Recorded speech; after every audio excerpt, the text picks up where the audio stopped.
আসসালামু আলাইকুম। আমরা রান্না করব শীতের সবজি ফুলকপি, নতুন আলু, সিম, টমেটো দিয়ে শোল মাছের ঝোল। শোল মাছ তো সারা বছরই পাওয়া যায়, কিন্তু শীত এলেই যেন এর স্বাদ দ্বিগুণ হয়ে যায়। শোল মাছের ঝোল রান্না করার জন্য আমরা পরিমাণ মতো লবণ নিয়েছি, 1.5 চা চামচ হলুদের গুঁড়া, 1.5 চা চামচ মরিচের গুঁড়া, 1.5 চা চামচ ধনিয়ার গুঁড়া নিয়েছি এবং নিয়েছি 1 কাপের মতো পেঁয়াজ, একটি বড় সাইজের টমেটো, ধনেপাতা, কিছু শোল মাছ।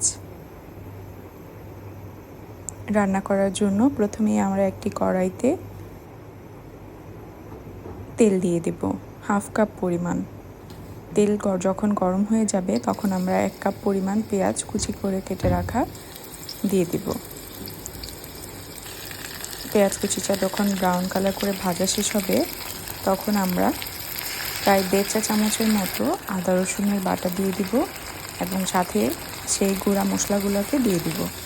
দিয়ে ভালোভাবে ভেজে নেব। ভেজে নেওয়া শেষ হলে আমরা 1 কাপ পরিমাণ পানি দিয়ে মশলাটাকে খুব ভালোভাবে কষিয়ে নেব।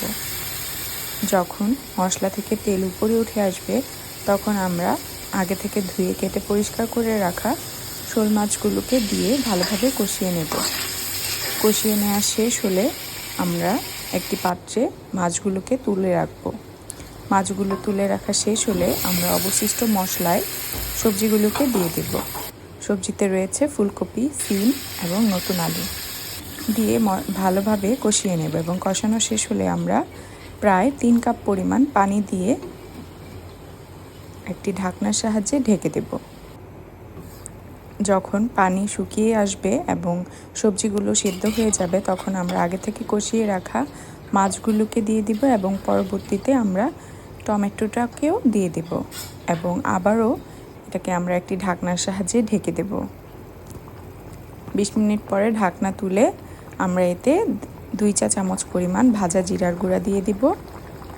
যখনই দেখব ঝোল শুকিয়ে এসেছে এবং তরকারিটা পুরোপুরি রেডি হয়ে গিয়েছে, নামানোর আগে আমরা কিছু ধনেপাতা উপর থেকে ছড়িয়ে দেব। ব্যাস, তৈরি হয়ে গেল খুব সহজ মজাদার শীতের সবজি দিয়ে শোল মাছের ঝোল। একবার হলেও এই রেসিপিতে বানিয়ে দেখবেন, খেতে দুর্দান্ত হয়।